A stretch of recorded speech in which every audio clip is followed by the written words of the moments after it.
शिव महापुराण में एक बड़ी सुंदर बात कही है महाराज। यदि कोई बीमार है, मंदिर नहीं जा सक रहा, वो मंदिर नहीं जा सकता, बीमार हो गया, अपने हाथ का स्पर्श करा कर भी अगर कोई एक लोटा जल शिव के मंदिर में भेजना प्रारंभ कर देता है और वही चढ़ाए हुए जल का भाग उस बीमार व्यक्ति को आचमन कराना प्रारंभ कर देता है, 3 दिन के अंदर उसको उठकर बैठना ही पड़ता है। इतनी शिव की कृपा उसमें प्रबल है।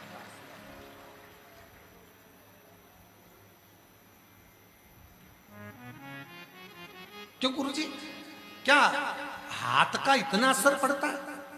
क्या हाथ का इतना प्रभाव पड़ता है? क्या हाथ का इतना प्रभाव पड़ता है? क्यों नहीं पड़ता? आप में से कई मेरी जीजियां बैठी हैं, कई जीजा बैठे हैं, कई बेटियां बैठी हैं, कई बेटा बैठे हैं, कई बुजुर्ग माँ बाप बैठे हैं। घर का जेवर सारा चले गया, पर मैं अपनी चेन नहीं दूंगी तो नहीं दूंगी। किसी ने पूछा इस चेन में क्या है? ये मेरी पिताजी ने दी थी अपने हाथों से। मतलब पिताजी का हाथ उस चेन में लगा तो वो चेन इतनी वीआईपी हो गई कि मैं उस चेन को दे नहीं सकती, चाहे तुम सब ले जाओ। हाथ लगने का इतना प्रभाव है, चेन कीमत वाली हो गई।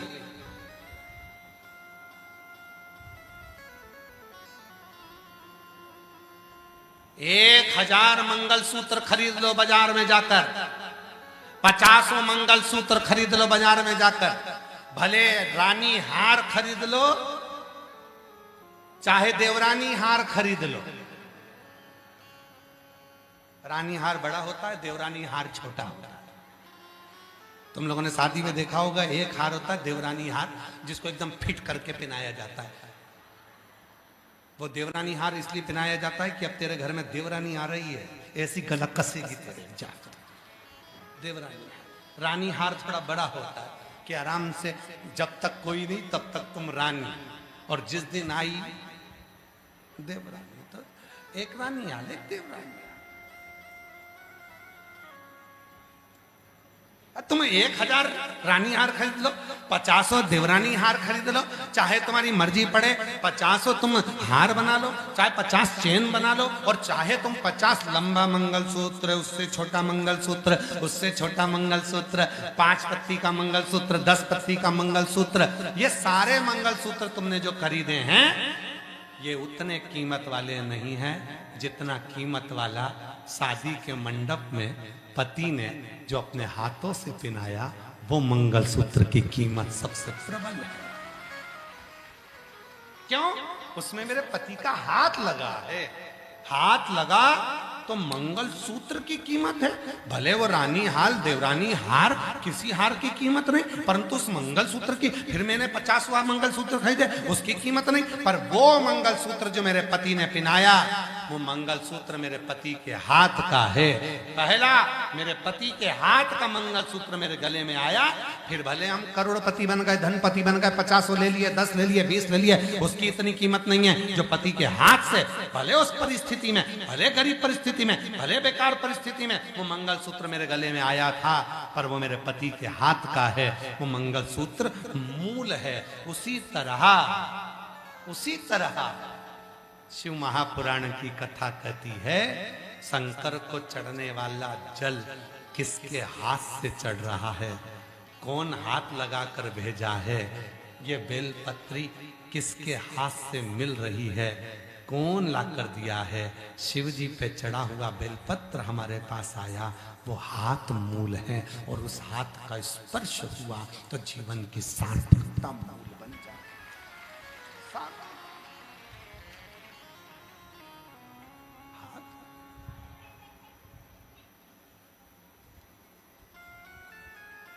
कहां नींद आती है?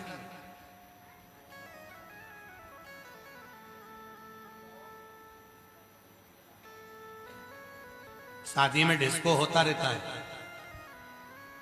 शादी में महिला संगीत होता रहता है, डिस्को होता है, डीजे बजते हैं, बैंड बाजे बजते हैं, नगाड़े बजते हैं, शादी में डिस्को होता है, बहुत सारा लोग नाचते हैं। नींद आती है क्या वहां पर? जम के बोलो जरा। नहीं आती। सुंदरकांड में जाकर बैठ जाओ, रामायण में जाकर बैठ जाओ, कथा में जाकर बैठ जाओ, सिर पे पल्लू लेके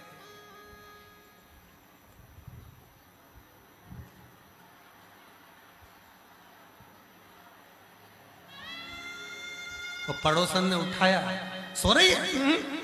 तो फिर ऐसी ऐसी क्या कर रही? कहीं नहीं, भोलेनाथ जी भाग रहे थे तो बुला रही थी। बाबा भाग रहा है, बुला रहा है।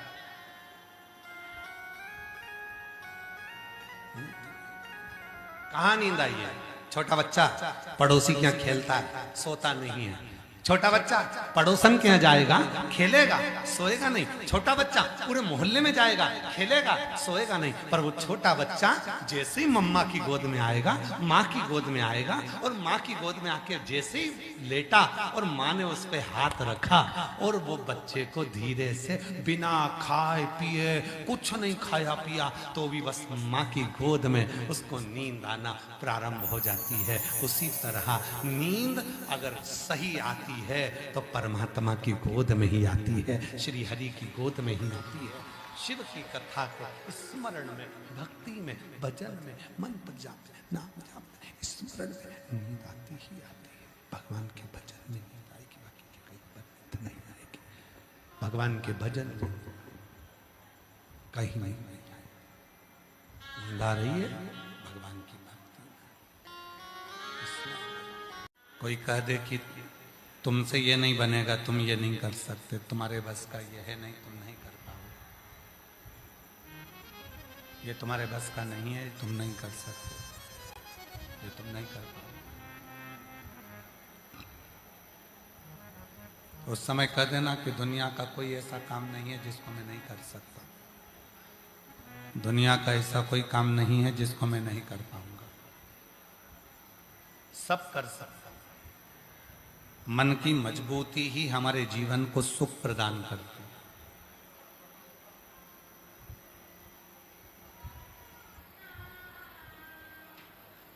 हारना नहीं है। कितना चल कर आयो, रोड पर गाड़ी लगाई है, पैदल पैदल पैदल पैदल चलते जा रहे हो। आज तक कोई ऐसा व्यक्ति नहीं है जिसने किसी के हाथ को प्रणाम किया हो। आज तक कोई ऐसा व्यक्ति नहीं है किसी ने किसी के सिर को प्रणाम किया हो। आज तक कोई ऐसा व्यक्ति नहीं है किसी ने किसी के कंधे को प्रणाम किया हो। आज तक कोई ऐसा व्यक्ति नहीं है किसी ने किसी के हृदय को प्रणाम किया। आज तक कोई ऐसा व्यक्ति नहीं है किसी ने उसके उदर को, पेट को प्रणाम किया। आज तक कोई ऐसा व्यक्ति नहीं है कि किसी के घुटने को प्रणाम किया। लोग प्रणाम करते हैं तो चरण को करते हैं, पांव को करते हैं, पंजे को करते हैं। जो पंजे पृथ्वी पर रमे लगे हुए हैं, लोग उस पर अपना सिर रखते हैं, उसको प्रणाम करते हैं। लोग हाथ को कभी प्रणाम नहीं करते, सिर को कभी प्रणाम नहीं करते, नेत्रों को कभी प्रणाम नहीं करते। लोग अगर किसी को प्रणाम करते हैं तो उसके पांव को प्रणाम करते हैं। क्यों करते हैं? क्योंकि वही पांव हैं जो व्यक्ति को मंजिल तक लेकर जा सकते हैं। ये पांव हैं जो तुम्हें कथा तक लेकर आ सकते हैं। ये पांव हैं जो तुम्हें चलाकर शिव के धाम तक लेकर जा सकते हैं। और यही पांव हैं जिनको चलकर तुम अपने जीवन की ऐसी कोई मंजिल नहीं, ऐसा कोई लक्ष्य नहीं जहां तक तुम पहुंच नहीं सकते।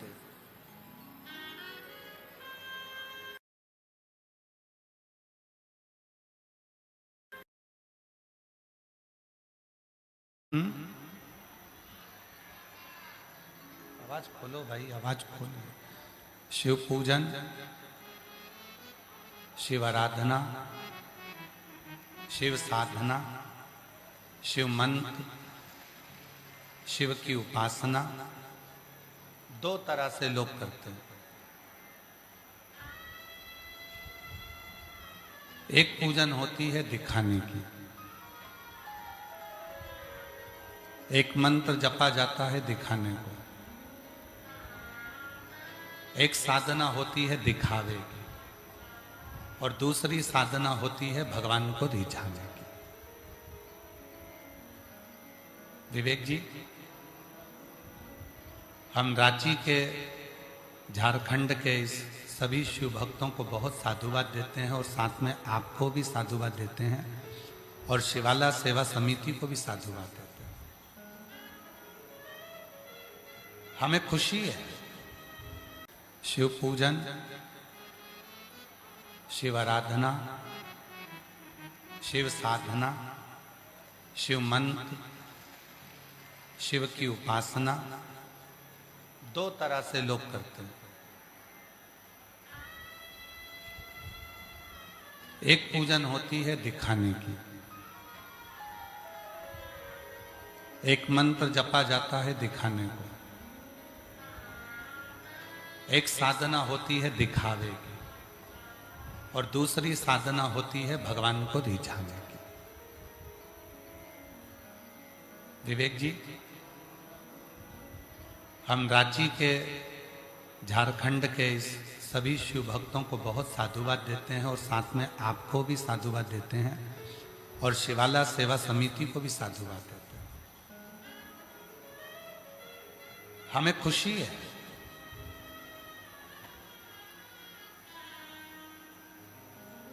कि यहाँ कलश यात्रा निकली तो किसी कलश की कीमत नहीं लगाई गई, यहाँ बैठने के लिए किसी कुर्सी की कीमत नहीं लगाई गई, यहाँ भंडारे की कोई कीमत नहीं लगाई गई। यहाँ चारों तरफ दुकानें लगी हुई हैं, गरीब लोगों ने अपनी अपनी दुकान लगाई, किसी की कीमत नहीं लगाई गई। हम आपको, रांची वालों को, झारखंड वालों को सिर झुकाकर प्रणाम करते हैं। इसको सही कथा का। कल हम विवेक जी, आशीष जी को कह रहे थे कि उनको कहना जजमान को कि दिल लूट लिया रांची वालों ने, झारखंड वालों ने। यहां किसी चीज को बेचा नहीं गया, ना कलश बेचा गया है, ना कुर्सी बेची गई है, ना जगह बेची गई है, ना दुकान बेची गई है, ना किसी तरह का कोई सामान बेचा गया है। यहां तो केवल रांची वालों ने दिल लुटाया है, जो 3 बार पंडाल गिरा उसके बाद भी मजबूती से खड़ा कर कर शिव पुराण की कथा का। एक बार अगर पंडाल गिर जाए तो कथा कैंसिल होने के कतार पर आ जाती है, पर 3 बार ये बड़े बड़े पंडाल गिरे हैं और आज तक इन पंडालों में व्यवस्था चल रही है। मैं नमन करता हूं झारखंड वालों, आपको, आपके चरणों को नमन करता हूं। बस ऐसा ही प्रेम बनाकर रखना शिव के प्रति। इसको पाखंड और आडंबर में लेकर मत जाना, इसको व्यापार में लेकर मत जाना, इसको व्यवसाय में लेकर मत जाना। इसको दिल से इसी तरह से कथा का रसतत्व ग्रहण करना। दिल लूट लिया। अब सोचने में आता है, एक ही दिल है, महादेव को दूं कि तुमको दूं? एक ही है। पर मन में आता है कि जो शिव कथा सुनते हैं वो भी तो महादेव कहलाते हैं, इसलिए महादेव को ही दिल दिया है। आपके रूप में भी वही तो विराजमान महाराज। शिव तत्व को जिसने जाना है, भगवान शंकर को जिसने पहचाना है, भगवान शंकर की जिसने साधना करी है, भगवान शंकर की। और मैं रांची वालों को इस चीज के लिए भी धन्यवाद देता हूं। इतना पंडाल गिरने पर, पानी इतना बरसने पर कि पिड़ली पिड़ली तक पानी यहाँ पर भरा हुआ था, और उसके बाद भी तुमने दूसरे दिन भंडारा चालू कर दिया, भोजन चालू कर दिया, भक्तों को खिलाना चालू कर दिया। गजब।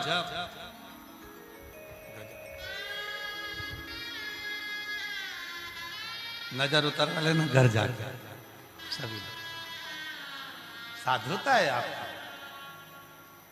स्नेह है आपका।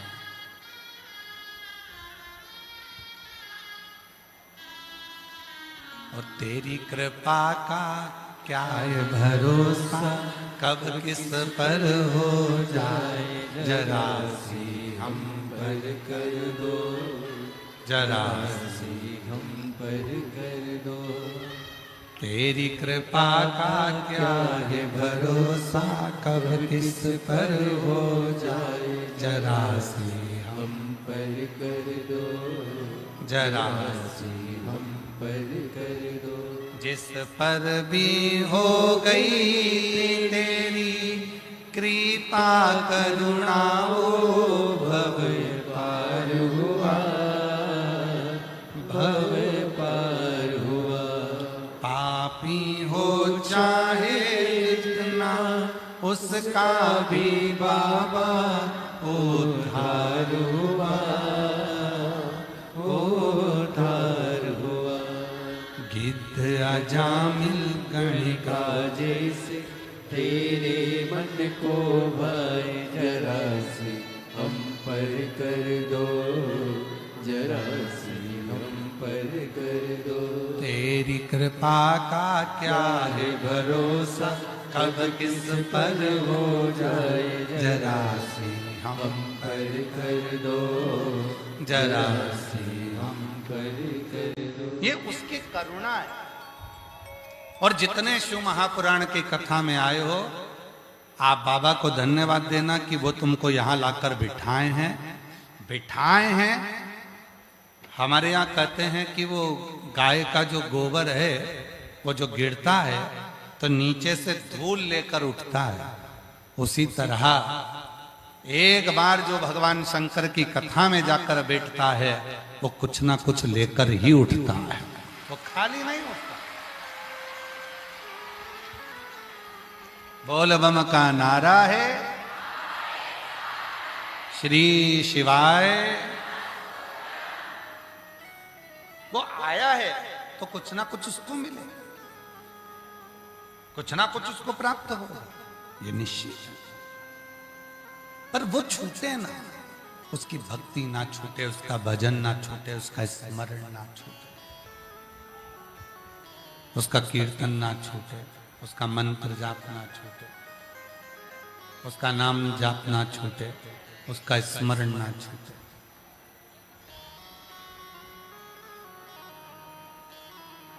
बुखार आता है,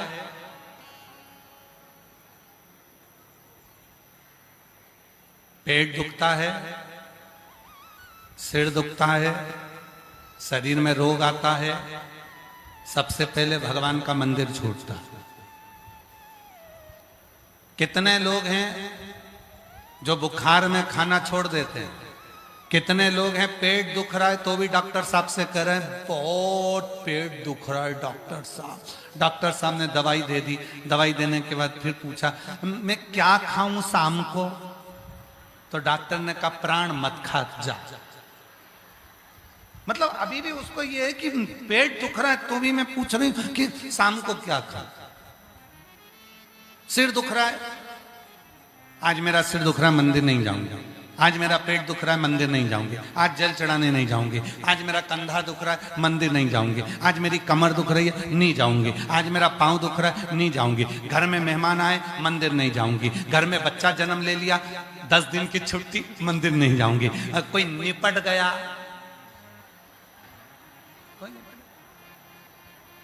मंदिर नहीं जाऊंगी। जन्म लिया तो मंदिर छूटा, मरा तो मंदिर छूटा, बीमार हुआ तो मंदिर छूटा, मेहमान आए तो मंदिर छूटा, कहीं गई तो मंदिर छूटा।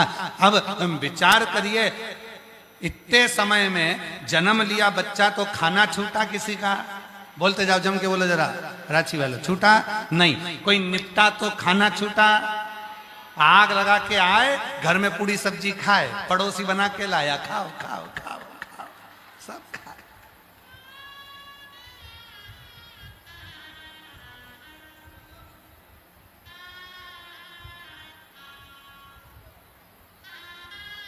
और जो निपट के गया वो फोटो टंगा इतना बड़ा नीचे रखा, गोबर लीप के इतना बड़ा कंडा जलाया, कंडा गोईठा इतना बड़ा गोईठा जलाया और जला के और उसको रख दिया। और वो जो व्यक्ति मरा वो उसको तो होटल का रोज पसंद था, भोजन रोज पसंद था। अब क्या खिला रहे हैं? गुड़ और घी, शक्कर और घी दोनों मिला के गोईठा पे छोड़ के।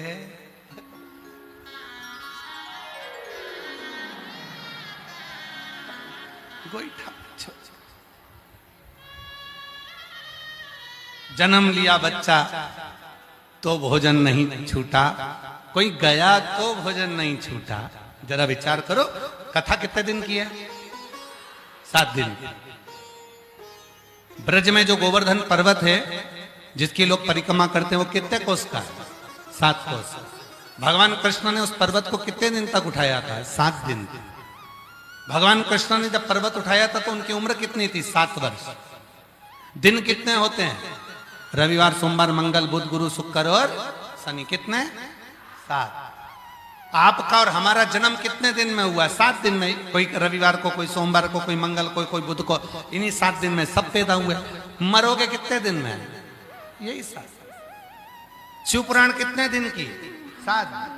और वही 7 दिन जीवन के मिले। रविवार को जन्म हुआ, सोमवार को बड़े हुए, मंगलवार को ब्याह हुआ, बुधवार को बच्चे हुए, गुरुवार को बीमार पड़े, शुक्रवार को हॉस्पिटल गए, शनिवार को निपट गए।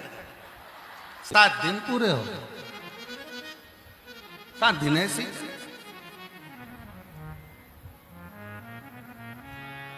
जन्म लिया भोजन नहीं छूटा, गए भोजन नहीं छूटा, मेहमान आए भोजन नहीं छूटा, बाहर घूमने गए भोजन नहीं छूटा, कमर दुखी भोजन नहीं छूटा, पेट दुखा भोजन नहीं छूटा। कुछ ना कुछ रोटी नहीं खाएगी तो थूली खाएगी, थूली नहीं खाएगी दलिया खाएगी, दलिया नहीं खाएगी तो ब्रेड खाएगी, ब्रेड नहीं खाएगी तो बिस्कुट खाएगी, बिस्कुट नहीं खाएगी तो किसी ना किसी के प्राण खाएगी।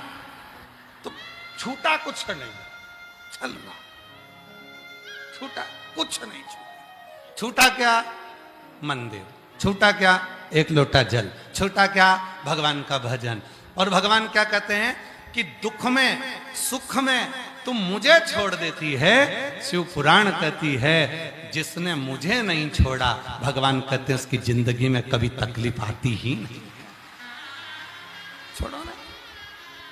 केवल एक मंत्र है, श्री शिवाय नमस्तुभ्यम।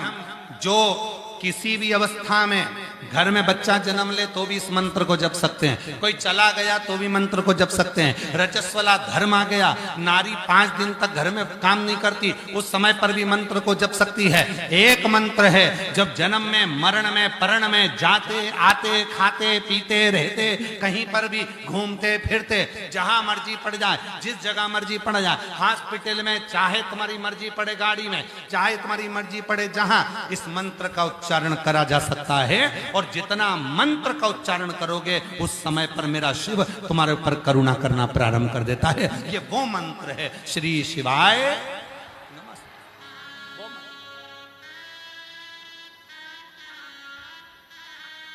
जपो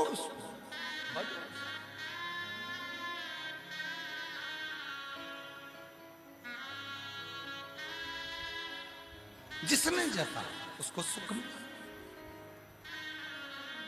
उसको आनंद की अनुभूति हुई।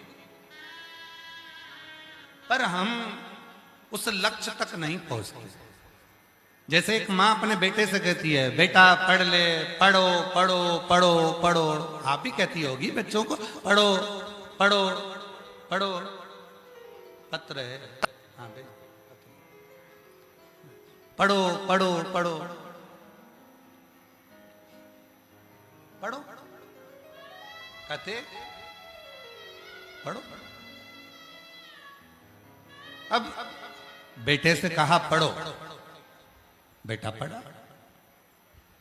फिर बोला बेटा मम्मा पढ़ तो रहा हूं, पढ़ो। फिर मां ने कहा पढ़ो, मम्मा पढ़ तो रहा हूं, पढ़।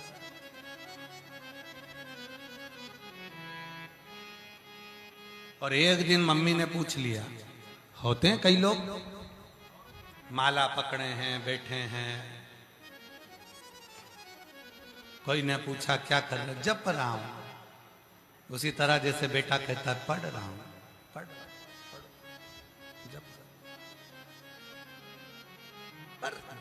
तुमने जपा, क्या वो मिला? क्या वो मिला?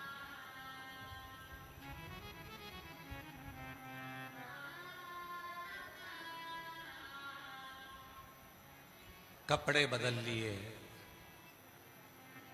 वो मिला? हमने पहले भी कथा में कहा, आज फिर कहते, मेरे भोले बाबा को पाने के लिए कपड़ा बदलने की जरूरत नहीं पड़ती, मेरे भोले बाबा को पाने के लिए केवल कलेजा बदलने की जरूरत पड़ती है। मन बदला, कपड़ा बदला, सोचा कि मैं ये कपड़े पहन लूंगा, ये वाले कपड़े धारण कर लूंगा, माला पहन लूंगा, जटा बढ़ा लूंगा, ढेर सारा चंदन लगा लूंगा, मुझे भगवान मिल जाएगा। ना ना ना, अपने भीतर को बदलो, अपने भीतर। हम भीतर नहीं बदले, हम उसी में कहें जैसे वो बच्चा, माँ कह रही है बच्चे से पढ़ो, बच्चा कहता मम्मा पढ़ तो रहा हूं, फिर माँ ने कहा पढ़ो, पढ़ तो रहा हूं। एक दिन माँ ने पूछ लिया कि मैं बोलती हूँ पढ़ो और तू बोलता है मैं पढ़ रहा हूं, तो आज मुझे बता तू क्या पढ़ रहा है, तू पढ़ क्या रहा है? इतने में बच्चे ने कहा मम्मा तुम्हारे होने वाली बहू के मैसेज पढ़ रहा हूं।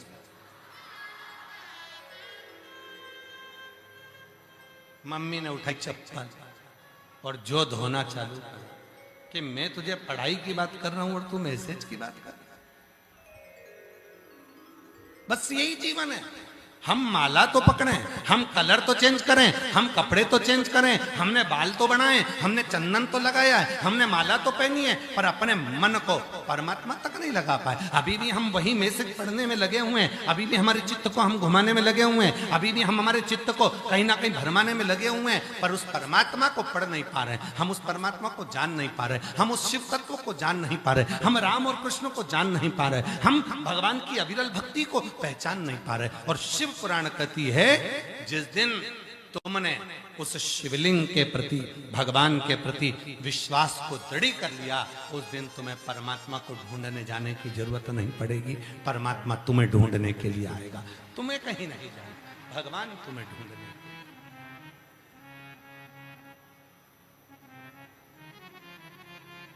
फिर तुम्हें और मेरे भोले तेरा सहारा है, मेरे भोले तेरा सहारा है, मेरी नैया का तू किनारा है, मेरी नैया का तू किनारा है। मेरे बाबा तुझे पुकारा है, मेरे बाबा तुझे पुकारा है, मेरी नैया का तू किनारा है, मेरी नैया का तू किनारा है। हमने ढूंढा उसको, उस परमात्मा को ज्यादा ढूंढने की जरूरत नहीं, तुम तो उसको भजो, और जितना भजोगे, जितना पुकारोगे, जितना स्मरण करोगे, वो तुम्हारे करीब में, तुम्हारे नजदीक में आएगा, जो पहुंचेगा जो।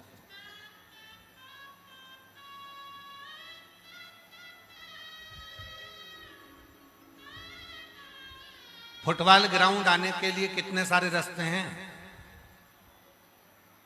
हम तो सारे रास्ते पर नहीं गए।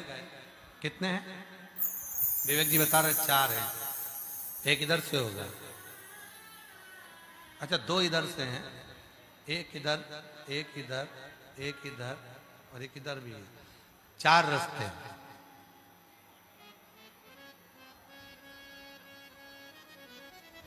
कितने सारे रास्ते हैं। अब कोई रास्ता आधा किलोमीटर चलना पड़ेगा, किसी रास्ते पर तो गाड़ी ही चली जाएगी, और किसी किसी रास्ते पर 1 किलोमीटर चलना पड़ेगा, किसी किसी रास्ते पर कम से कम 1.5 किलोमीटर चलना पड़ेगा, पैदल पैदल पैदल पैदल, तब तुम कथा स्थल पहुंचो। जरा समझना बहुत। अब कोई उधर से आया तो भी कथा में पहुंचा, कोई इधर से आया तो भी कथा में पहुंचा, कोई इधर से आया तो भी कथा में पहुंचा, कोई उधर से आया तो भी कथा में पहुंचा। बस अंतर इतना है, किसी को पहुंचने में समय लगा, कोई को पहुंचने में रास्ता अच्छा नहीं मिला, कोई को पहुंचने में थोड़ा टाइम लग गया। उसी तरह जैसे जाने के 4-5 रास्ते हैं, बहुत सारे रास्ते हैं, जाना सबको कथा स्थल ही है, उसी तरह परमात्मा के पास जाने के भी बहुत सारे रास्ते हैं। कोई महाराज कहेगा ये करो, कोई महाराज कहेगा वो करो, कोई कहेगा ऐसा करो, कोई कहेगा वैसा करो। रोज मोबाइल खोलो, कहीं ना कहीं का तुम्हें रोज का ज्ञान देता मिलेगा। कोई कहेगा ऐसा करो, कोई कहेगा वैसा करो। अब निर्भर तुम पर करता है कि तुम कौन से रास्ते पर चलना चाहते हो। एक रास्ता कोई बताएगा तो हो सकता है कि तुम्हें पहुंचने में देरी हो जाए, दूसरा रास्ता हो सकता है कोई बताएगा तो वहां पर कीचड़ मिल जाए, तीसरा रास्ता कोई बताएगा तो हो सकता है कि वहां पहुंचने में देरी हो जाए। इसलिए शिव महापुराण ने सबसे सरल रास्ता एक बताया, सारी समस्या का हल। शिव महापुराण का सबसे सुंदर, सबसे सरल, सबसे इजी एक रास्ता है, एक लोटा जल सारी समस्या। कैसी भी समस्या, कैसा भी दुख है, कैसी भी तकलीफ है, किसी भी परेशानी, एक लोटा जल चढ़ाओ, परमात्मा क्यों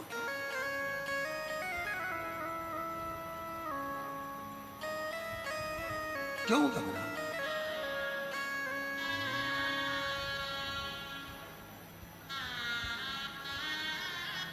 किस्मत वालों को मिलता है बाबा तेरा दरबार, किस्मत वालों को मिलता है बाबा तेरा दरबार। सच्ची सरकार तुम्हारी साचा है दरबार, किस्मत वालों को मिलता है बाबा तेरा दरबार, किस्मत वालों को मिलता है बाबा तेरा दरबार। कितने किस्मत वाले हो। एक रास्ता बिल्कुल सरल सा, एक रास्ता बिल्कुल इजी, एकदम सरल, ना कोई आडंबर, ना कोई दिखावा, ना कोई भटकाव, एक लोटा जल सारी समस्या का।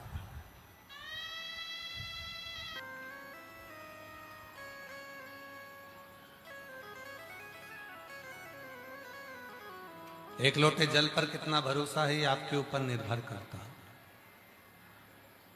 एक लोटे जल पर कितना विश्वास है ये आप पर निर्भर करता है। और वो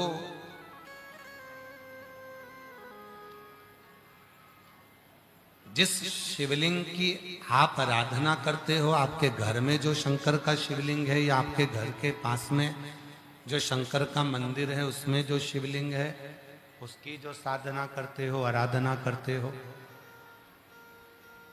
उसको हल्के में मत लो।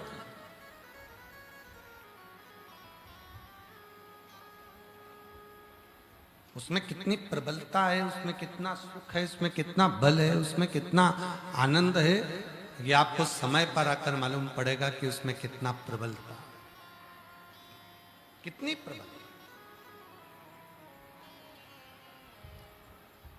भगवान विष्णु स्वयं ब्रह्मा जी से कह दिए, ब्रह्मा जी को समझाया भगवान विष्णु ने, ब्रह्मा जी को कहा कि ब्रह्मदेव तुम इस शिवलिंग को तुम सरल समझ रहे हो,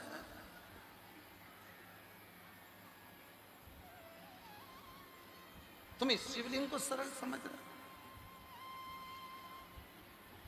और प्रकट भी खुद नहीं करा है, उसको एक पर्वत में से प्रकट किया, ब्रह्मा और विष्णु ने दोनों ने मिलकर प्रकट किया उसको। और ब्रह्मा विष्णु दोनों ने मिलकर जिसको प्रकट किया और उसको तुम सरल समझ, ये सरल नहीं है। अभी कथा को शुरू करने से पहले आप लोगों से कहा था, भक्ति सरल हो सकती है पर विश्वास सरल नहीं हो पाता, उसकी कठिनता। भक्ति की सरलता विश्वास की मूलता।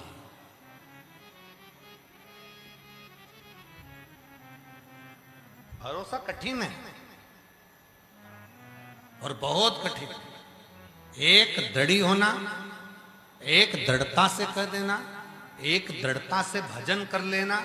एक कई माताएं मेरी बैठी हैं, कई जीजियां मेरी बैठी हैं, कई जीजा बैठे हैं, कई बेटियां बैठी हैं, कई बुजुर्ग माँ बाप बैठे हैं जो छाती ठोक कर देते हैं, एक लोटा जल चढ़ाऊंगी और मेरा दुख मिटेगा। कई मीडिया वाले उनके पास माइक लेकर पहुंचते हैं, उनसे उनका विचार जानते हैं, उनसे पूछते हैं कि तुम यहाँ पंडाल में आई हो, इतनी भीड़ में आई हो, इतना पानी गिर रहा है, बारिश हो रही है, हवा चल रही है, आंधी चल रही है, धूप पड़ रही है, और तुम यहाँ कथा में अपना घर छोड़कर, एसी का कमरा छोड़कर, पंखे छोड़कर, इतनी गर्मी में तुम कथा में आकर बैठ गए। क्या मिलता है तुम्हें? उनसे जब पूछा जाता है तब वो कहते हैं कि हमें हमारे बाबा ने दिया तो ही तो हम शिव पुराण की कथा में आकर बैठे हैं, नहीं तो आकर बैठता ही कौन आकर बैठता? कृपा की ना होती जो आदत तुम्हारी तो सुनी ही रहती अदालत तुम्हारी। एक सुंदर संवाद आता है भगवान ब्रह्मा और भगवान विष्णु।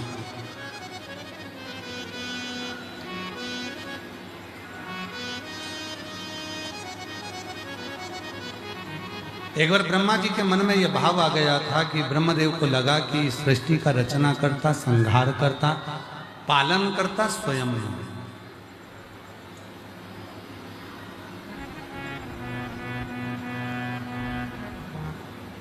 ये ब्रह्मा जी के मन में भेद आ गया। एक बार पुनः झारखंड राज्य के माननीय महामहिम राज्यपाल महोदय के लिए जोरदार ताली बजाकर स्वागत वंदन, जो इस पवित्र पावन कथा के दिव्य आयोजन में पधारे, शिव महापुराण की कथा को श्रवण करने के लिए। शिव कथा कर रही है, भगवान शंकर का संवाद कर रहा है। ब्रह्मा जी के मन में भेद आ गया, भाव। ब्रह्मा जी को लगा कि पालन करता मैं हूं, संहार करता मैं हूं। तब भगवान विष्णु ने समझाया ब्रह्मा जी को, ब्रह्मदेव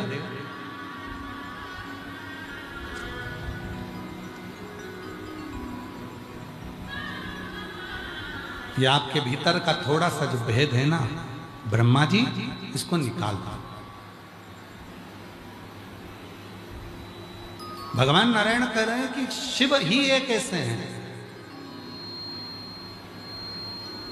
जिनको थोड़ा सा भी समय अगर हमने दिया है, थोड़ा सा भी समय हमने प्रदान किया है, तो उसका फल शिव देते जरूर। देखो तीन है, एक प्रेम, दूसरा पौधा और तीसरा परमात्मा। जम के बोलो कौन कौन है? प्रेम, पौधा और परमात्मा। ये तीन ऐसे हैं जिनको अगर थोड़ा सा भी समय हमने दिया है तो उसका फल हमको मिला जरूर है। प्रेम को क्या चाहिए? प्रेम को धन की जरूरत नहीं पड़ती। हाँ, आज के जमाने के प्रेम को धन की जरूरत पड़ सकती है, पर शिव महापुराण की कथा कहती है प्रेम को थोड़ा सा समय देना पड़ता है।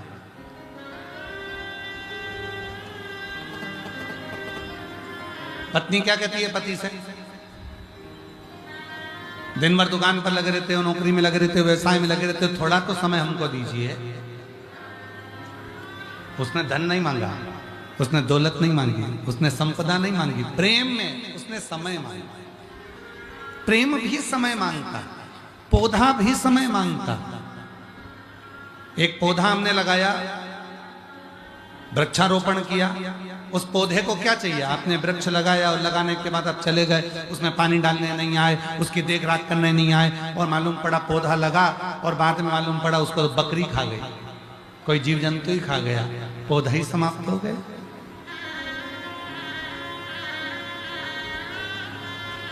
लाखों लाख पौधे, करोड़ों करोड़ों पौधे हर वर्ष लगाए जाते हैं, पर उसमें से वही पौधे पनप पाते हैं जिनको समय दिया जाता है, रोज पानी दिया जाता है, रोज पहुंचा जाता है, उसके पास आप जाते हैं, उसकी रक्षा करते हैं, तो पौधा पनप कर एक दिन वृक्ष बन जाता है और फिर वो छाया देना प्रारंभ करता है।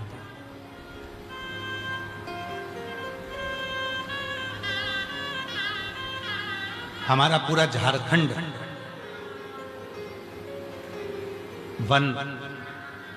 वनवासी, आदिवासी और पूरे झारखंड की प्रकृति के कारण ही तो झारखंड को श्रेष्ठ माना जाता है।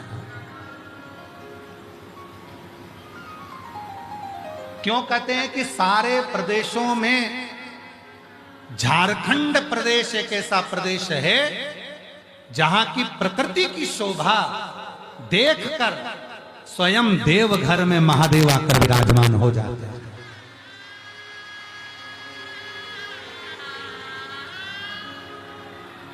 सारे प्रदेशों में एक झारखंड प्रदेश ऐसा है जिसकी शोभा इतनी है कि जिसके शोभा को पाकर जहां के झील, झरने, वनस्पति, वन, पर्वत, पशु, पक्षी, जहां का बहुत सरलता में कहेंगे, बहुत सरलता में। और जगह पर लोगों को भले थोड़ा बहुत कुछ भी बोलना आता हो, पर झारखंड के जो लोग हैं इनका भोलापन ही महादेव को भाता है, निश्चित। इनकी सरल सहज,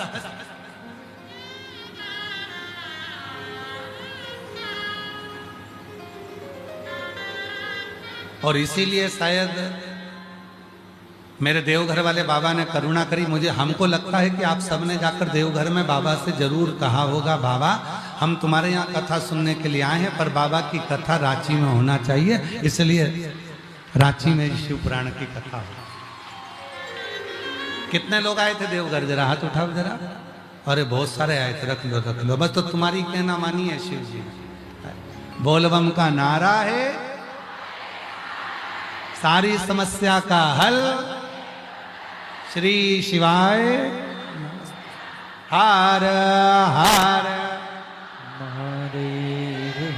इसलिए शिव ने तुम्हारी बात मानी। तो ब्रह्मा जी से भगवान नारायण कह रहे हैं, ब्रह्मदेव प्रेम को भी थोड़ा समय दीजिए, पौधे को भी थोड़ा समय दीजिए, और परमात्मा को भी थोड़ा समय दीजिए। और जिसने प्रेम को थोड़ा समय दिया तो वो प्रेम बहुत लंबे समय तक टिकता है। पौधे को समय दिया तो वो पौधा भी एक ना एक दिन छाया जरूर करता है। और परमात्मा को भी यदि थोड़ा सा समय, ज्यादा नहीं, थोड़ा समय हमने परमात्मा को दिया है तो उसकी कृपा की छांव भी आपको और हमको मिलती है। और जो जैसी भावना लाया वो वैसा ही फल पाया, नहीं खाली उसे लौटाया, वो मन ही मन हर्षाया, और कर दिया माला काशी वाले ने, लुटा दिया भंडार काशी वाले ने, लुटा दिया भंडार काशी वाले ने, कर दिया माला माल काशी वाले। ब्रह्मा जी थोड़ा सा दिया गया समय परमात्मा से मिलन करा देता। प्रेम को थोड़ा सा समय दीजिए। पौधे को लगाने के बाद उस पे जल डालने जाओ, पौधा लगाने के बाद उसकी संभाल करने जाओ, पौधा को थोड़ा सा समय देना प्रारंभ करो तो वो पौधा भी एक ना एक दिन छाया देने लगेगा। और परमात्मा को भी थोड़ा सा समझ। ब्रह्मा जी समझे नहीं। तब ब्रह्मा जी ने कहा, आप किसके लिए कहना चाहते हो? भगवान शिव के लिए, शंकर के लिए। एक बहुत बड़े पर्वत को ब्रह्मा और भगवान विष्णु ने घुमाना प्रारंभ किया, और जो वो पर्वत घूमना प्रारंभ करा तो उसी में से एक शिवलिंग की आकृति प्रकट हो गई। सबसे पहला शिवलिंग यदि किसी ने प्रकट करा था तो वो भगवान ब्रह्मा और विष्णु ने प्रकट किया था, वो शिवलिंग। अब शिवलिंग तो प्रकट हो गया, पर ब्रह्मा जी के मन में संतोष नहीं हुआ। ब्रह्मा जी के हृदय में संतोष की उत्पत्ति नहीं हुई।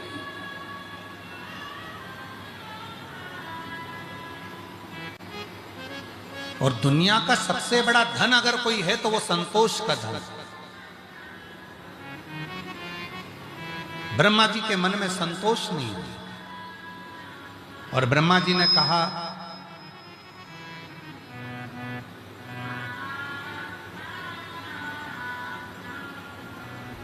मैं नहीं मानता, जो ये शंकर भगवान का शिवलिंग प्रकट हुआ है, इसका शीश कहां है, इसके चरण कहां हैं?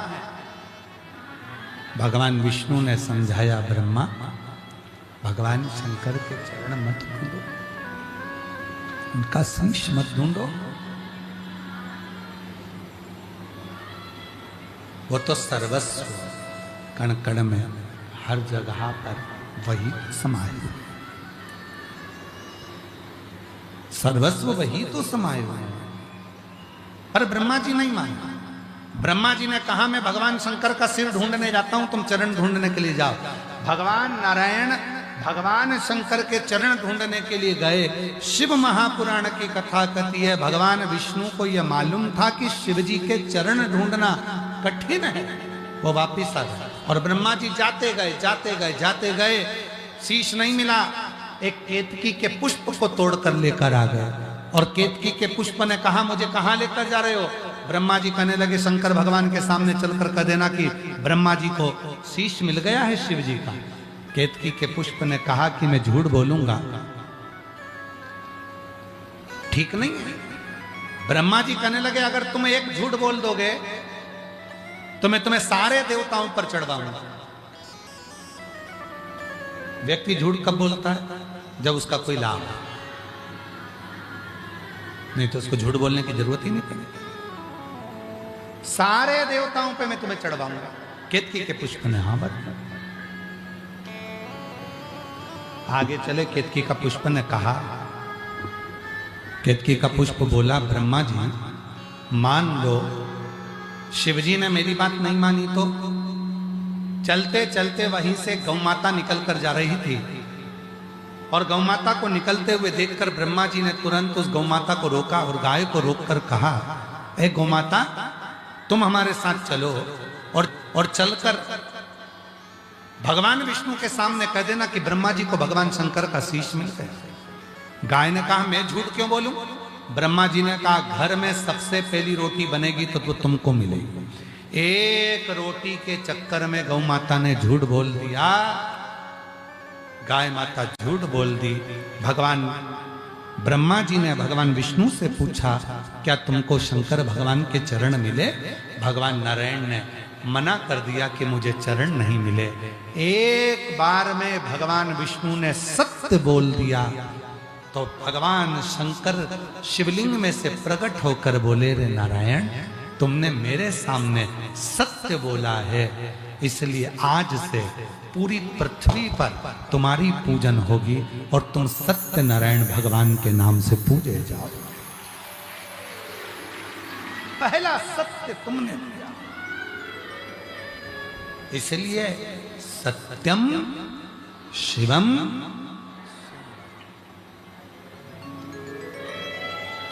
उस ईश्वर को क्या पसंद है?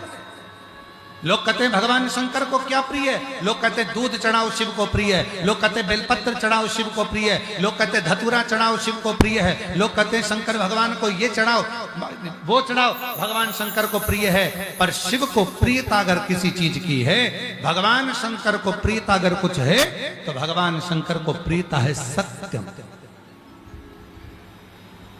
सत्य, सत्य की।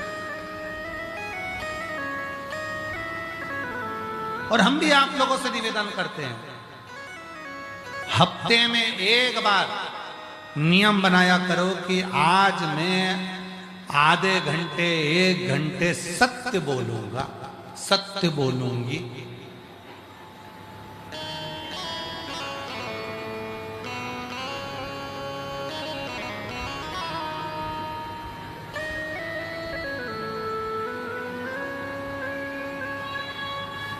सबसे ज्यादा झूठ बुलवाने वाली मशीन तुम्हारे हाथ में है, मोबाइल। दुनिया का सबसे ज्यादा झूठ बोला जाता है तो उसी पे बोला जाता है। कहाँ हो? अब बैठे थे दुकान पर, कह रहे हैं कि बस मैंने दुकान मंगल कर दी है, निकल गया हूं, सब्जी मंडी तक पहुंचा। कहाँ हो? बस 5 मिनट लगेंगे, पहुंच ही जाऊंगा। 5 मिनट का 10 मिनट, 10 मिनट का 15 मिनट, 15 मिनट का 20 मिनट। झूठ।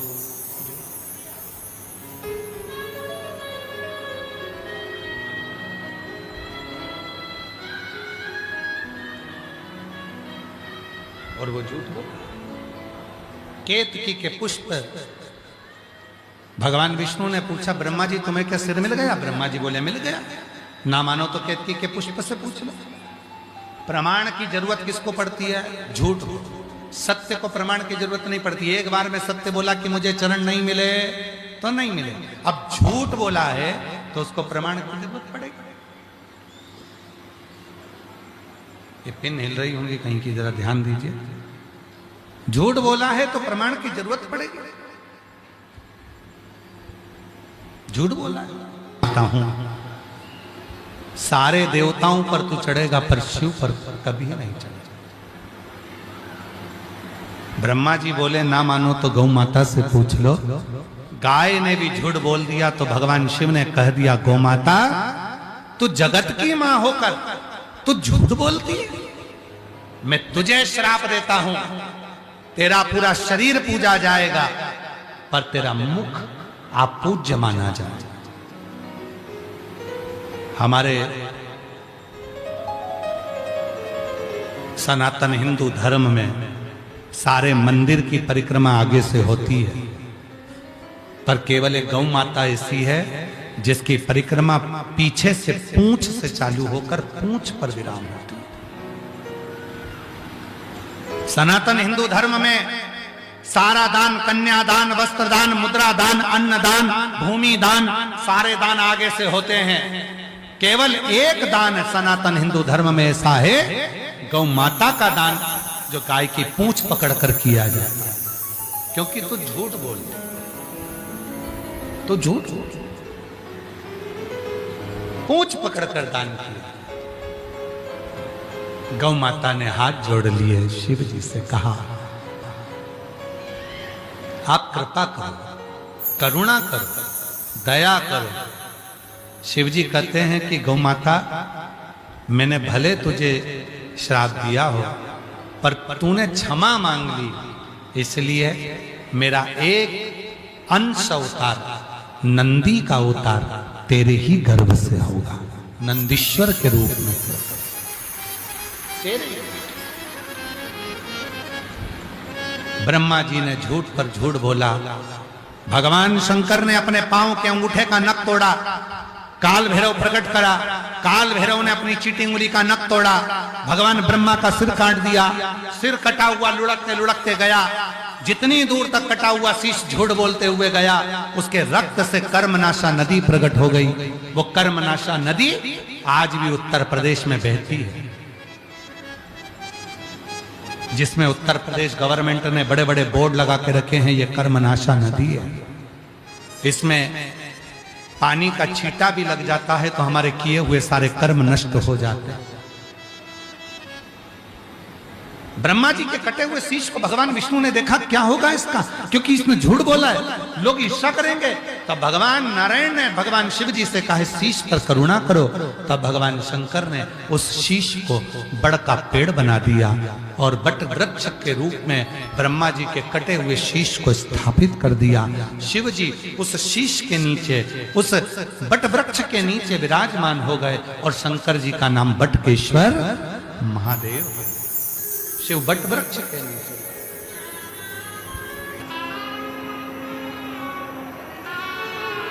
लिख रहा है स्कंद पुराण पृष्ठ संख्या 537 एलईडी पर आप लोग पढ़ेंगे। सूत जी कहते हैं, अनर्त देश में वेदरथ नामक एक ब्राह्मण थे। उनका जन्म उत्तम कुल में हुआ था। वे एक स्त्री पुत्र संबंध से विद्वान थे। ब्राह्मण के एक कन्या हुई जिसका नाम शारदा रखा था। पत्र में आप लोग देखेंगे जिसका नाम शारदा रखा गया था। वह रूप और शुभ में सुशोभित कन्या 12 वर्ष की हुई तब उसे एक ब्राह्मण के साथ में विवाह कर दिया गया। अब नीचे की लाइन देखिए। दोपहर में विवाह करके पद्मनाभ जी ससुराल में सायंकाल होने पर संध्या उपासना करने के लिए एक सरोवर के तट पर गए। वहां विधि पूर्वक संध्या उपासना कर जब वो लौटने लगे तब अंधकार पूर्ण मार्ग में एक सांप ने उन्हें काट लिया। उससे उनकी मृत्यु हो गई। विवाह करने के पश्चात सहसा उनकी मृत्यु होने पर भाई बंधु सब रोने लगे और विधवा शारदा पिता के घर में वापिस आ गई। तभी एक दिन पिता के घर में जब शारदा आ गई तो एक निध्युम नाम के मुनि, अंधे मुनि, अपने शिष्य का हाथ पकड़े शारदा के घर पर आ गए। मुनि वहां पहुंचे तब परिवार के लोग थे नहीं। तब शारदा ने उनकी सेवा करी। भक्ति भाव से मुनि के पैर धुलवाए और सुखपूर्वक आसन बिठाया। तप्त हुए मुनि ने आदर पूर्वक, अंधे मुनि ने कुछ जान नहीं पाया और आशीर्वाद दे दिया, हे भद्रे, तुम पति के साथ विहार करके सर्वगुण संपन्न श्रेष्ठ पुत्र को जन्म दो। संसार में तुम्हारी बड़ी भारी कीर्ति होगी। अंध मुनि के द्वारा कहे हुए इस वचन को सुनकर शारदा बहुत विस्मित हो गई। हाथ जोड़कर बोली, नाथ, कैसा आशीर्वाद दे दिया। मैं विधवा हूं, मेरा पति तो मर गया और आप कह रहे हो पति के द्वारा मेरे गर्भ से बच्चा होगा, कैसे। तभी ऋषि ने कहा, ये मेरा वचन झूठा नहीं हो सकता। तब आगे बहुत सारी कथाओं का वर्णन किया। मुनि ने कहा, तुम शिव आराधना करो, शंकर की आराधना से फल जरूर मिलेगा। यह देखकर एक दिन मां जगत जननी जगदम्बा प्रसन्न होकर आ गई। मुनि ने कहा, मां, ये शारदा नाम की कन्या विधवा हो गई है। मैंने अंधा होने के कारण इसको वर दे दिया है कि तुम्हारे पति के द्वारा तुम्हें पुत्र होगा। अब इसका पति तो मर चुका है क्योंकि ये विधवा है, कहां से होगा। तब मां ने कहा, शिव का भक्त कोई वचन दे देता है तो पूरा शिव को करना पड़ता है। इसकी पत्नी स्वप्न में अपने पति को देखेगी। इसमें लिखा, पत्नी स्वप्न में पति को देखेगी और स्वप्न में देखे हुए पूर्व पति को देखना, तब समझ लेना कि तुम्हारा गर्भ ठहर गया। और इस प्रकार कुछ दिन बीतने पर शारदा ने स्वप्न में पति का स्वरूप देख लिया और पार्वती के वरदान से स्वप्न में ही उसका गर्भ ठहर गया। ये शारदा का चरित्र स्कंद पुराण के अंतर्गत इतना सुंदर शारदा का चरित्र कहा गया। लोग पूछते हैं कि ये शिव महापुराण की कथा में ऐसा क्या होता है कि 50 साल की स्त्री को भी बच्चा हो जाता है, 30 साल 40 साल की स्त्री को बच्चा हो जाता है। कहा जिसको डॉक्टर ने मना कर दिया, जिसका रज धर्म ही नहीं आ रहा, जिसको कैंसर जैसा रोग हो गया, किसी ने कहा किसी का लीवर खराब हो गया, किसी ने कहा किसी की किडनी खराब हो गई, किसी ने कहा किसी के शरीर में ऐसा हो गया और वो ठीक हो गया। उसका कारण क्या है? क्योंकि ये शिव पुराण की कथा सियोर वाला महाराज नहीं कहता, शिव महापुराण की कथा स्वयं देवाधिदेव महादेव कहते हैं। इसलिए यह वचन सिद्ध हो जाता है। लोग कहते हैं बेलपत्री पर शहद लगाकर क्या नौकरी लग सकती है? बेलपत्री पर शहद लगाकर क्या फल प्राप्त हो सकता है? क्या ऐसा सफेद आंकड़े की जड़ में? ये सब शंकर भगवान का अगर आपने विश्वास रखकर कर लिया, शिव उसका वर तुम्हें देते जरूर हैं। विश्वास होगा तो मेरा महादेव, शारदा का तो पति मर गया था, वेदव्य हो गई थी, और विधव्य होने के बाद भगवान देवाधिदेव महादेव ने कृपा करी। मुनि ने कहा मेरी आंख नहीं थी, मैंने वर दे दिया, पर मैं शंकर का भक्त हूं, और शंकर का भक्त अगर कोई बात बोलता है तो उसका वर पूरा होना चाहिए, शिव को पूरा करना चाहिए। शंकर के भक्त ने कहा है, शिव भक्त ने यह बात कही है, तो वचन शंकर को निभाना पड़ेगा। तो शंकर जी ने पार्वती को भेजकर कह दिया, ए शारदा, तू स्वप्न में अपने पति को देखेगी और स्वप्न में पति के साथ रहेगी तो तेरा गर्भ ठहर जाएगा। और वही हुआ, वही गर्भस्थ। उसके पुत्र का नाम था शारदेय, जिसने कई शंकर भगवान की अविरल रचनाओं को रचा। कई रचना, और ऐसे दयालु नाथ से रिश्ता क्यों भटकते हो? क्यों लोगों के कहने में आते हो? शिव के मंदिर मत जाओ, एक लोटा जल मत चढ़ाओ, बेलपत्री मत खाओ, शंकर पर शहद लगाकर बेलपत्र मत चढ़ाओ। सियोर वाले महाराज ने ये गलत बता दिया, सियोर वाले महाराज ने वो गलत बता दिया। आप भरोसा करो तो शिव पुराण सुनो, आपका विश्वास हो तो शंकर के मंदिर जाओ। अब तो तुम भी खुद पढ़ सकते हो स्कंद पुराण में, आप खुद पढ़ सकते हो शिव पुराण में कि शंकर कैसी लीला करते हैं। देवता का काम है भाग्य लिखना, विधाता का काम है भाग्य लिखना, पर भाग्य को बदलने का काम तो केवल देवाधिदेव महादेव का। भाग्य बदल सकता है तो मेरा शंकर बदल सकते हैं, भाग्य बदल सकते हैं तो मेरे देवाधिदेव महादेव बदल सकते हैं। दुनिया में कोई नहीं बदल सकता, कोई।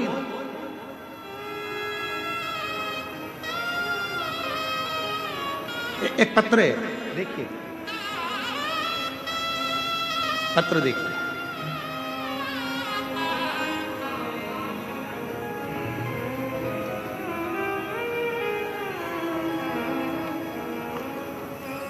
मैं निशा भारती, माता पूनम देवी, जमालपुर जिला मुंगेर, राज्य बिहार की रहने वाली हूँ। कहीं बैठी हो, हाथ हिला सकती हैं। आप ही हैं? वापिस हाथ हिलाओ एक बार। हाँ जी, आ जाइए, एक बेलपत्र ले जाइए, आ जाओ। मैं क्या बखान करूं मेरे बाबा, मेरे पास शब्द नहीं। आपने हमेशा से कहा है बाबा जब भी देता है छप्पर फाड़ कर देता है। मैं सरकारी नौकरी की परीक्षा की तैयारी बहुत दिनों से कर रही थी, पर कुछ कुछ कारण बस रह जाता था। फिर मेरी मौसी ने मेरे माँ को बताया शिव पुराण के बारे में। माँ ने आस्था चैनल पर माध्यम से सुनना प्रारंभ किया। माँ ने मुझे भी बताया सेवा और भजन के बारे में। तब से मैं भी पूरी विश्वास और आस्था से अपने बाबा से जुड़ गई। रोज एक लोटा जल चढ़ाती, शिवालय में जाता, साफ सफाई करती, बाबा से विनती करती। एग्जाम का टाइम आया, एक बेलपत्र शहद लगाकर शिव को चढ़ाकर चली गई। लोग कहते हैं सियोर वाला महाराज बेलपत्र में शहद लगाने का कहता है, पर होता कि नहीं। मैंने खुद अजमाया, बाबा ने ऐसी कृपा कर दी, आज मेरा सिलेक्शन पुलिस परीक्षा में बिहार में मैं उत्तीर्ण कर गई और बाबा की कृपा से मेरा सिलेक्शन हो गया। मैं बाबा को प्रणाम करने आई। दूसरा पत्र देखिए।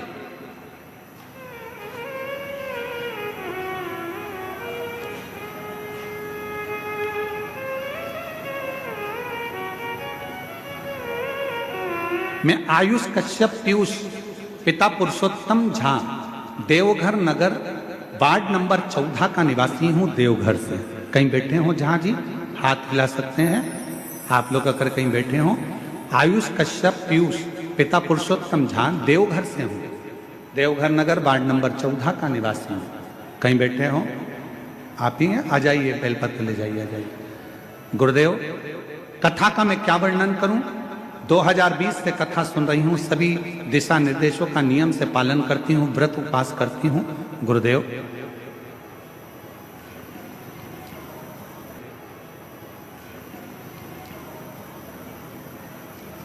मैंने 5वीं बार सफलता के लिए नौकरी का प्रयास करा पर नहीं हो पाया। गुरुदेव, 2025 में नौकरी के बाबा की कृपा से सफलता की ओर बढ़ गई और ऐसी कृपा मेरे बाबा ने कर दी कि आज शिव की कृपा से, भगवान शंकर की कृपा से, मेरी बाबा की करुणा से सरकारी नौकरी लग गई। मैं बाबा को प्रणाम करने के लिए यहाँ आई। एक पत्र और देखिए, देखिए जरा सरकारी नौकरी के। मैं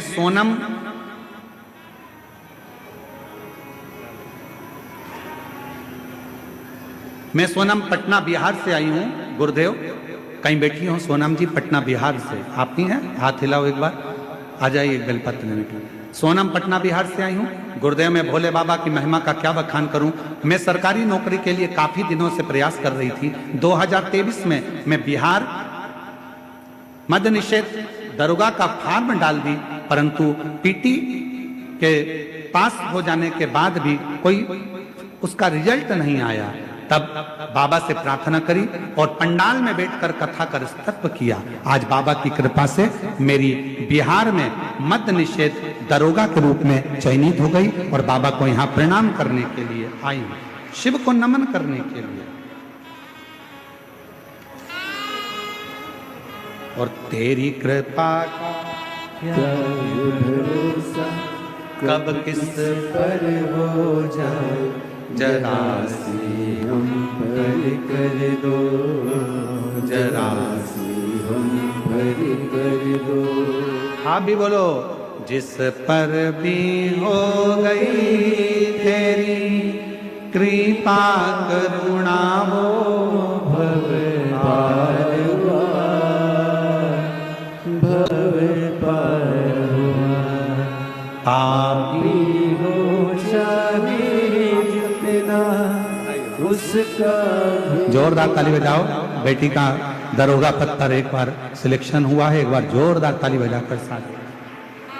जिस पर भी हो गई तेरी कृपा करुणा वो भव पार हुआ, भव पार हुआ। पापी हो चाहे जितना उसका ही बाबा उद्धार हुआ, उद्धार हुआ। गिद्ध अजामिल गणिका जैसे तेरे मन को भाई जरा सी हम पर कर दो, जरा सी हम पर कर दो। उस परमात्मा पर आश्रित हो। लोग कहेंगे, ताना देंगे, भटकाएंगे, मंदिर मत जाओ, शिवालय मत जाओ, शिव पुराण में मत जाओ, भीड़ हो रही है, ये हो रहा है, वो लोग भटकाएंगे। आपका दिल करे आप जाओ, बाबा से अपने मन की बात कहना, उससे कहने की।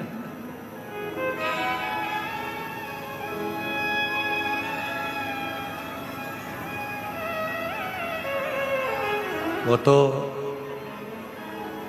बिठले सेवा समिति का 12 ज्योतिर्लिंग का नियम है, इसलिए कहीं ना कहीं बाबा ने ये ज्योतिर्लिंग में बुलाकर शिव पुराण की कथा का दिव्य आयोजन करा। नहीं तो झारखंड, बंगाल, बिहार हमेशा इंतजार में रहता था कि कहीं ना कहीं शिव की कथा हमारे पास में हो जाए, बाबा जल्दी आ जाए, बाबा जल्दी।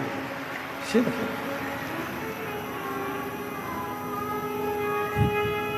अब कल एक बहन जी, कोई यूट्यूबर कोई बहन जी हैं, वो यहाँ के यूट्यूबर बहन जी, वो कह रही थी कि कहे गुरुजी, जब आप 12 एक साल में एक ज्योतिर्लिंग करोगे तो 12 साल में 12 ज्योतिर्लिंग होंगे, और 12 साल के बाद फिर तुम घूम के हमारे यहाँ आओगे। 12 साल के बाद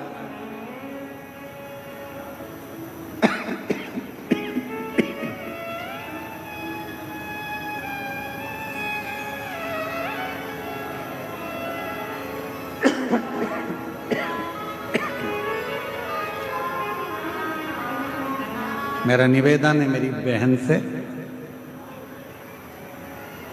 ये 12 ज्योतिर्लिंग में कथा मतलब 12 ज्योतिर्लिंग में बाबा को निमंत्रण। बाबा सबका कल्याण करो, सबका भला करो, सर्वे भवन्तु सुखिनः। बाबा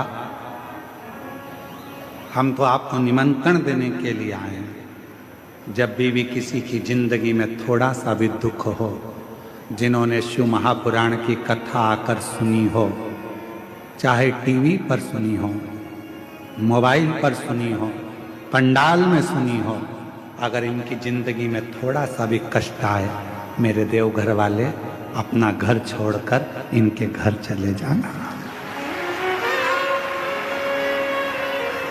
इतनी कृपा कर।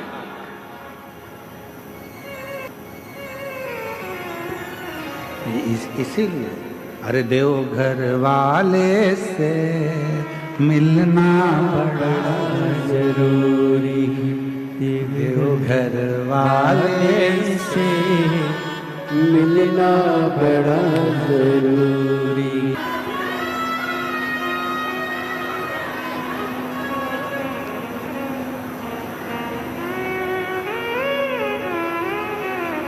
माँ जगत जननी माता पार्वती जी ने अमरनाथ की गुफा में भगवान शिव जी से एक प्रश्न किया, और वो प्रश्न आपके और हमारे जीवन को सार्थक करने वाला।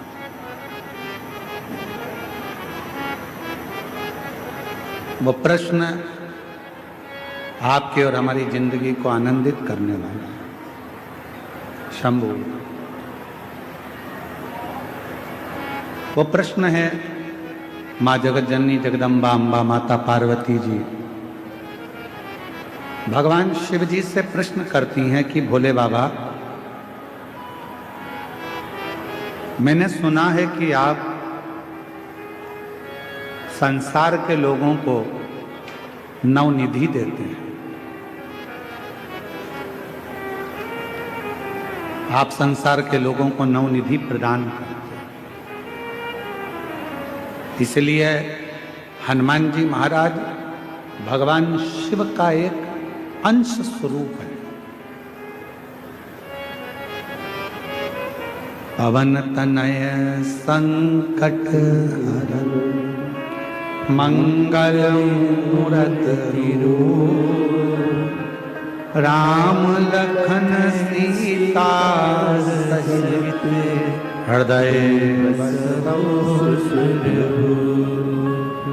हनुमान जी महाराज भगवान शंकर का एक स्वरूप है। और हनुमान जी की स्तुति में आप और हम हमेशा गाते हैं, अष्ट सिद्धि नवनिधि के दाता, असबर दीन जानकी माता, राम रसायन तुमरे पासा, सदा रघुपति के दासा। इसमें एक लाइन अष्ट सिद्धि नव निधि के, बाबा नौ निधि आप सबको देते, नौ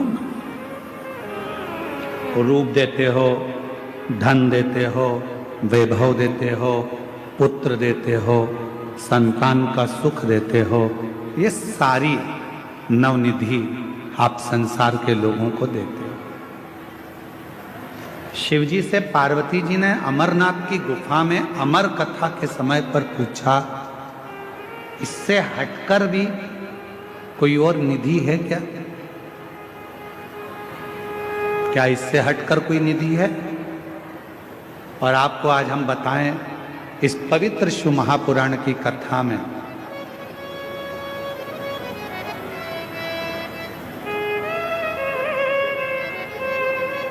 पार्वती जी शिव जी से पूछ रही कि 9 निधि के अलावा, आ जाइए, 9 निधि के अलावा क्या कोई और भी निधि है? क्या और कोई भी निधि विराजती है या और कोई भी निधि है?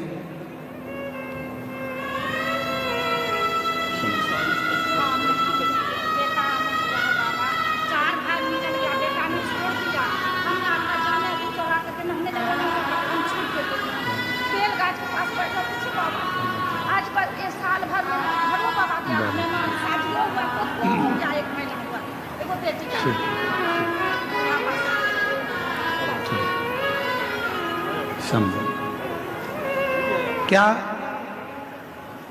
कोई और भी निधि है? शिव महापुराण की कथा को हमने जितनी बार भी अध्ययन किया या आपने और हमने सुना पढ़ा, शिव महापुराण की कथा कहती है तारकासुर के पास में दुनिया का सारा वैभव था, वो मांगने कहीं नहीं गया था। तारकासुर के पास में दुनिया की सारी सत्ता थी, वैभव था, धन था, संपदा थी, वैभव, सत्ता, सब कुछ।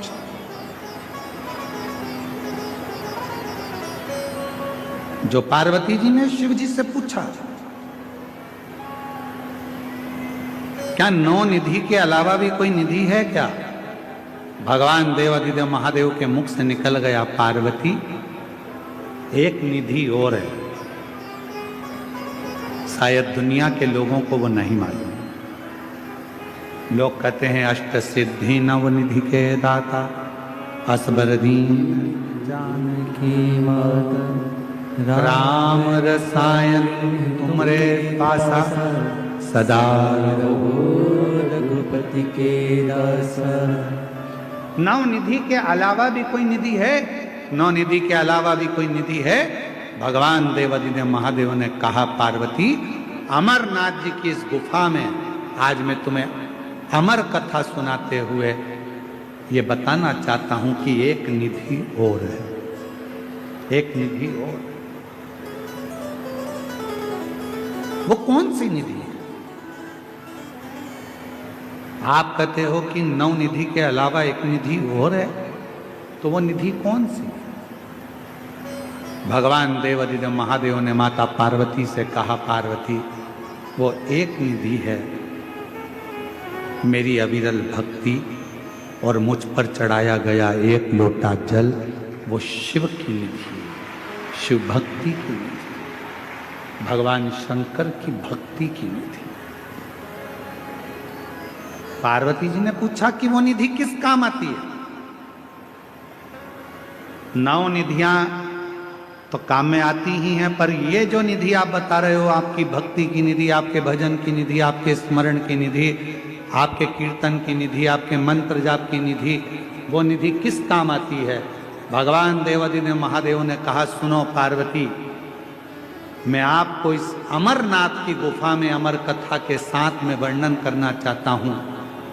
दुनिया के लोग अगर 9 निधि प्राप्त नहीं कर सकते और वो यदि मेरा भजन रूपी निधि मुझ पर एक लोटा जल चढ़ाना प्रारंभ कर दें, मेरा भजन स्मरण करना प्रारंभ कर दें, तो उनके पास में 9 निधियां अपने आप आना प्रारंभ हो जाती हैं।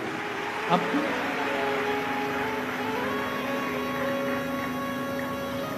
अपने आप वो निधियां आ जाए।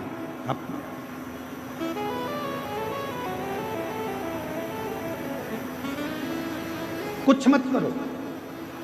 कई लोग कहते हैं हमको मंत्र नहीं आता, मत जपो। कोई कहता है हमें तप नहीं आता, मत करो। कोई कहता है हमको साधना नहीं आती, मत करो। कोई कहता है हम उपास नहीं कर सकते क्योंकि हमको शुगर है, मत करो। कोई कहे हम व्रत नहीं कर सकते, हमको शुगर है, बीपी है, मत करो। कौन कहता है कि करो? कुछ नहीं कर सकते, मत करो। ना हम जप कर सकते हैं, ना तप कर सकते हैं, ना साधना कर सकते हैं, ना उपास कर सकते हैं, ना हम कुछ कर सकते हैं। तो केवल एक काम करो, प्रतिदिन शंकर के मंदिर में जाकर एक लोटा जल चढ़ाना प्रारंभ कर दो, सारी निधियां तुम्हारे पास आना प्रारंभ हो जाए, सब निधि।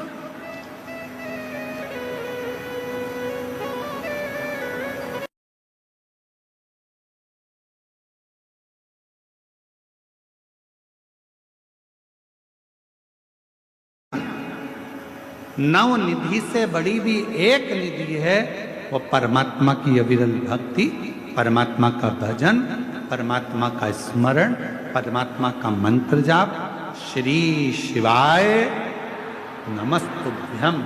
ये वो निधि है, ये परमात्मा की वो निधि है। एक लोटा जल परमात्मा की वो निधि है।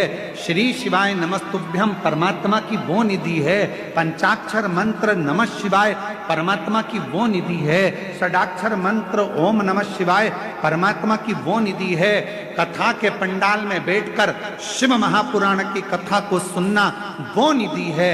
जो इन निधि को धारण कर लेता है तो नव निधि उसके पास अपने आप आना प्रारंभ हो जाती है। अपने